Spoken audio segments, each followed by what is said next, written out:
De Bem com a Educação.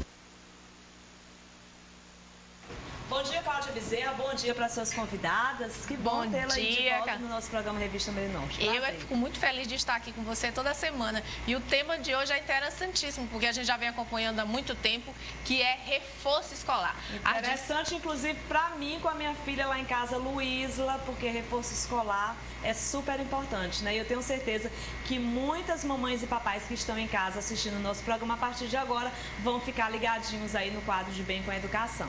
Vamos lá, Cláudia. É isso aí, reforço escolar, que já faz parte das despesas do orçamento doméstico, até porque a maioria dos pais hoje não tem tempo mesmo de acompanhar a vida escolar dos seus filhos e acabam recorrendo aí às aulas particulares, né, para acompanhar, para se responsabilizar, enfim, para dar uma ajuda extra a quem trabalha, quem precisa realmente, mas precisa também botar a família para progredir. Então, a partir de agora, a gente conversa sobre esse assunto e você também pode participar através do 9411-7777. Muito obrigada pela presença das pedagogas Cristina Marapunga e Joana Dark, que são professoras, trabalham com reforço escolar, Joana com apoio pedagógico também. E a Joana. E a pergunta inicial é, Cristina, para você que já trabalha há mais de 15 anos com reforço escolar, quais são os indícios de que um aluno precisa de acompanhamento escolar? Olha, isso é uma observação que tem que ser feita no começo e diariamente. Então, primeiramente, cabe ao pai estar observando o filho de que maneira.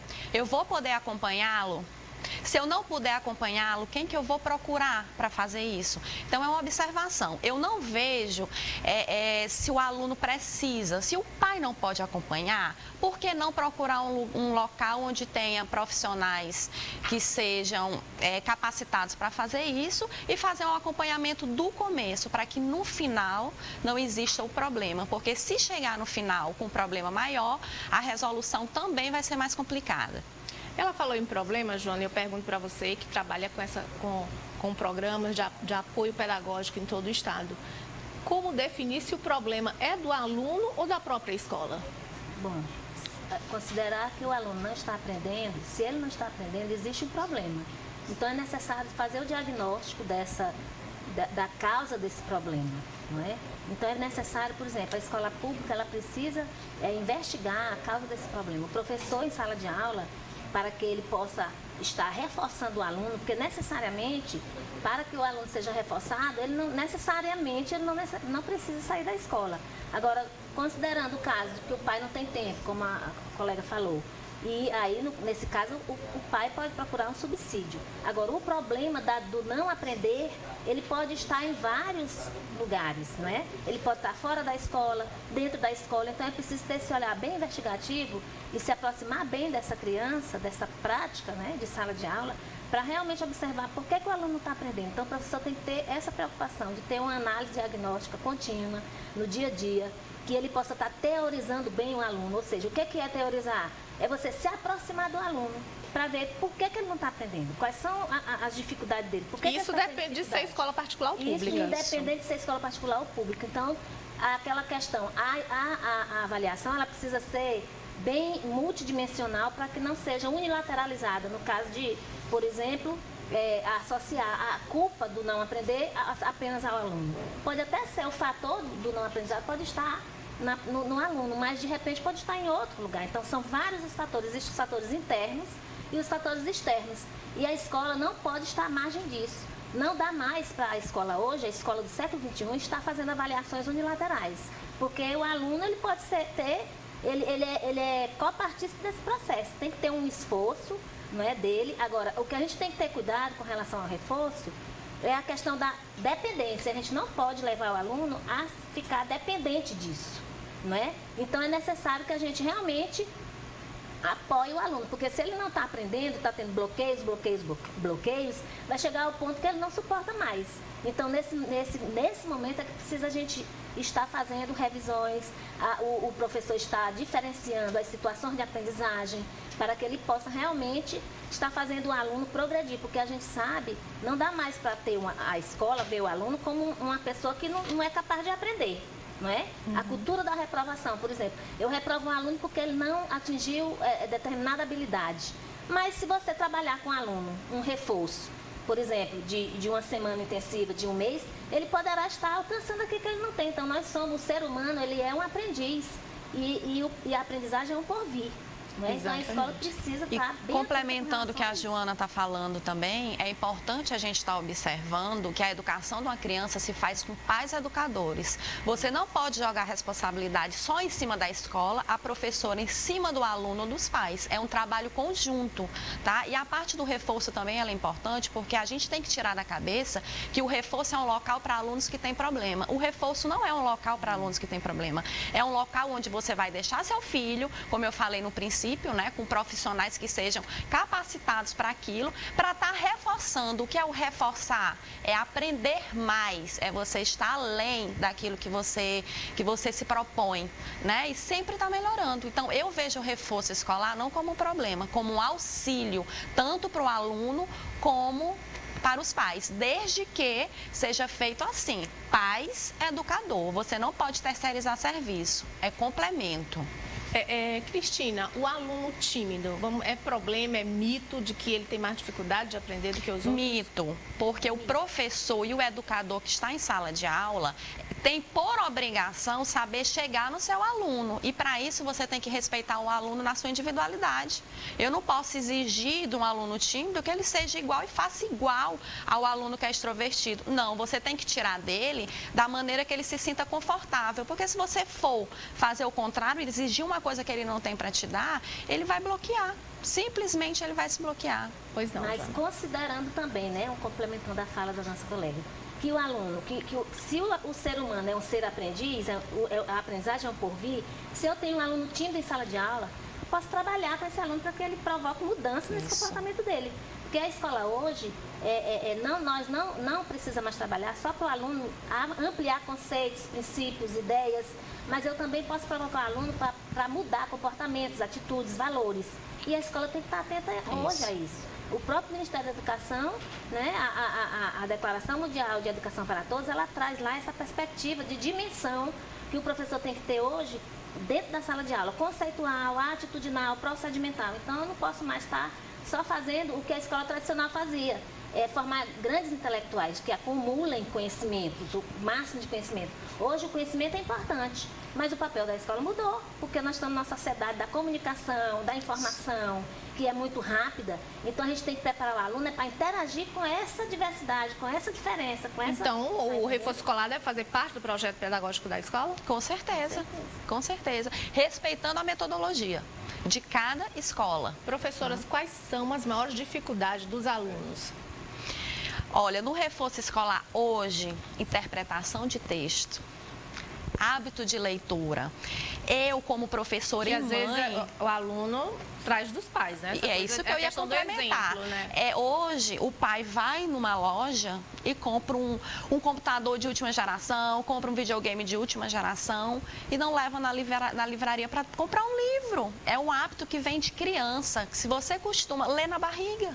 Verdade. Quando você está grávida, lê para o seu filho, leva numa biblioteca, compra livro, incentiva a leitura. Aluno que lê, ele interpreta. Aluno que lê, escreve. Aluno que lê, fala bem. Olha, a grande maioria dos universitários fazem bico aí como professor de reforço. Isso é válido? Como saber se um professor de reforço ele é qualificado? Particularmente, prefiro professores que têm uma formação na área. Tá? Então, assim, hoje no meu reforço, eu seleciono bem quem está dando aula para os meus alunos, porque eu não posso exigir de uma pessoa aquilo que ela não tem, entendeu? Então, até a conversa que para mim,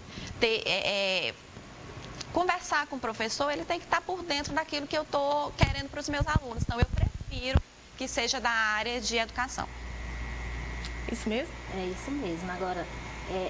essa necessidade que o professor tem de estar avaliando o aluno, porque a avaliação é algo inerente ao processo educacional. Então, essa questão do reforço, por exemplo, a legislação ela segura a recuperação. A recuperação é algo que o aluno tem direito, né?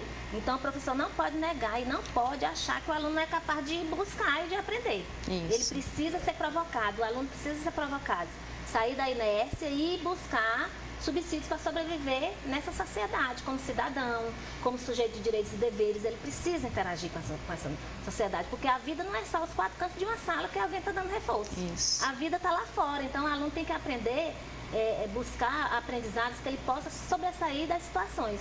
Eu, por exemplo, como mãe, pedagoga e mãe, já tive filhos, minha filha hoje já está fazendo universidade, mas quando ela era pequena, eu procurei trabalhar com ela de forma que ela criasse autonomia para o estudo. Porque a gente trabalha, a gente sai de casa, a gente não tem tempo. E a gente tem que considerar também que muitas vezes os pais não têm condição de pagar uma escola. E o ensino mudou muito, né? Da nossa época para agora. E ainda muito pagar conteúdo. um professor de reforço. Quer dizer, eu não sou contra o reforço, mas de repente eu não tenho condição. E aí o que fazer?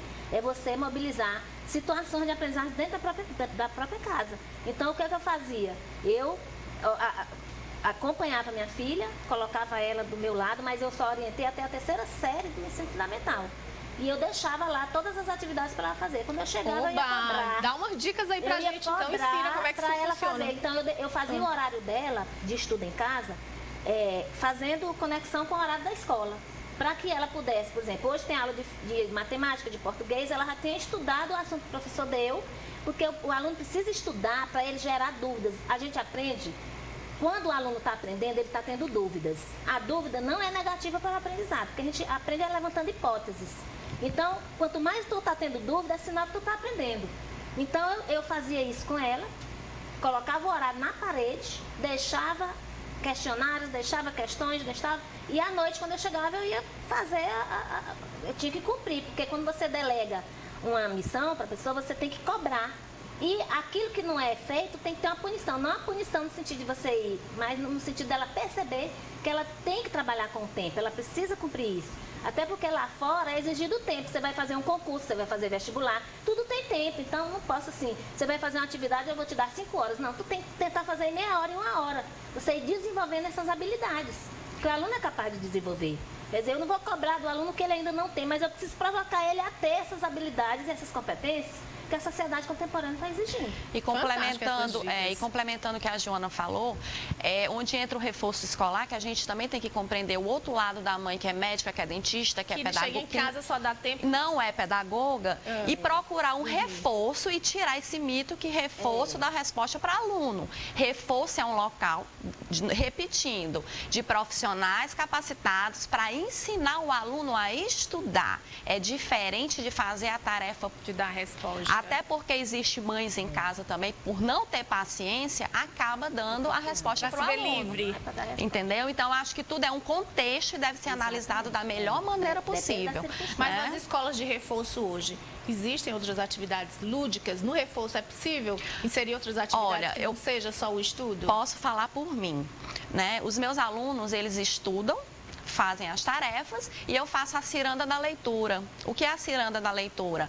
Durante a semana, eles escolhem um livro, eles vão ler aquele livro, em cima daquele livro vai ser criada uma história e eles vão fazer a apresentação da história para os alunos dentro de sala de aula. E aí vai entrar a parte que você perguntou anteriormente, da timidez. Com o tempo, aquela criança que é tímida, ela vai conseguir se expressar na frente dos outros alunos, né, da maneira dela. Então, complemento. Aí, novamente, eu repito, né, cabe a observação dos pais de procurar o melhor lugar para aquele filho. Ok, olha só, se você gostou do tema, então continue acessando o portal Meio Norte /revista, que a discussão continua aí no nosso portal. A gente se encontra então na próxima quinta-feira. Muito obrigada pela presença de vocês. Mas eu gostaria de deixar um recadinho para você. Essa semana continuam as matrículas do programa de educação com mediação tecnológica. Fantástico, vale a pena em todo o estado. Programa inovador. Se você tem interesse, então, 1º ano e 3º ano, extensivo ao Enem, quer dizer, novidade. Você que já está matriculado na rede regular, pode também, no contraturno, participar desse programa. Visite aí a gerência regional do seu município ou vá em alguma escola onde existe o ponto de recepção. A gente se encontra, então, na próxima quinta. Até a próxima quinta-feira. Muito obrigada. Adorei o tema de hoje, viu? Aliás, você, como sempre, toda quinta-feira arrasando aqui no Revista Meio Norte.